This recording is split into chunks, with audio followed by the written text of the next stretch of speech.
Es un gusto compartir esta mañana con todos ustedes. Yo quisiera poner a su disposición tres ideas relativas al concepto de historia que encuentro en el documento que pues hoy nos ha convocado, ya que considero que León XIV nos invita en su primera encíclica a pensar la historia como lugar teológico, como un lugar de discernimiento, de aprendizaje eclesial y de cooperación humana con la acción de Dios. Su principal referencia es la contundente imagen a las dos ciudades, Babel y Jerusalén, y estas hacen referencia, eco al pensamiento de Agustín, concretamente a su filosofía y teología de la historia contenida en la obra La ciudad de Dios. Ahora bien, la primera idea que quisiera enfatizar es el llamado a la comprensión histórica, no como sucesión neutral de acontecimientos, ni como un proceso determinado por fuerzas impersonales,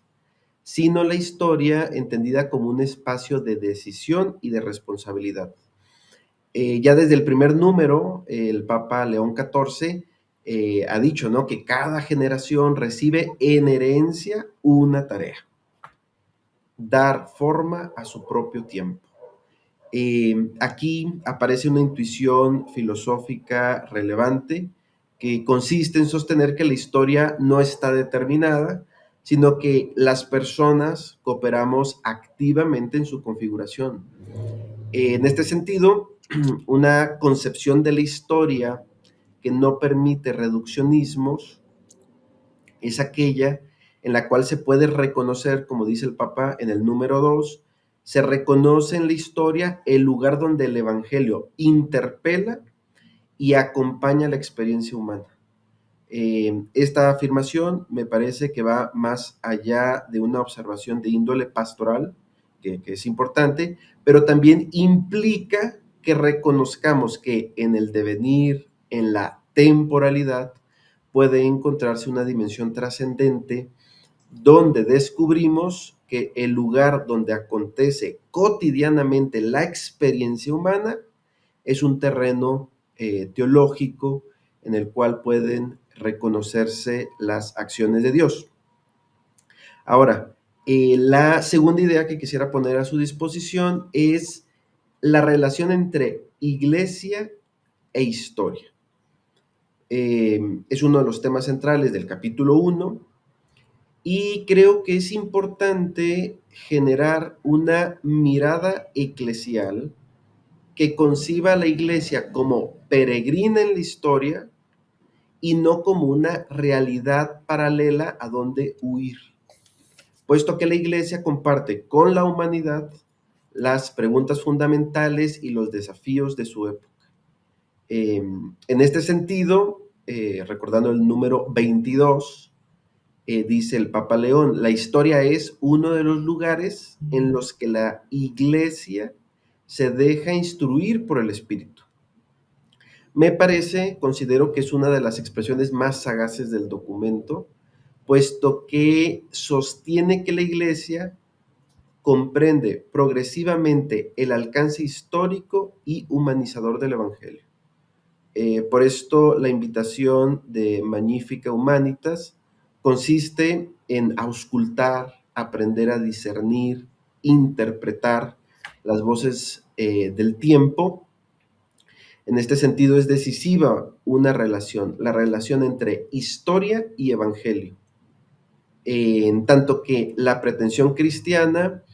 no consiste en dominar ni controlar la historia, sino interpretarla y comprenderla a la luz del Evangelio.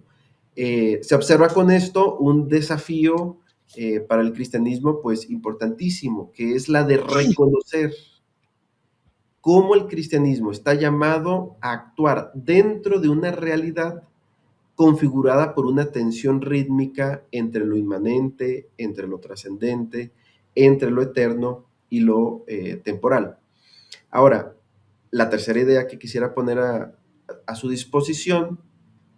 La primera era comprensión de la historia, la segunda, historia e iglesia, y esta tercera es sentido humano y teológico del acontecer histórico. La encíclica adopta una visión claramente cristocéntrica, que justo creo esta es la mediación.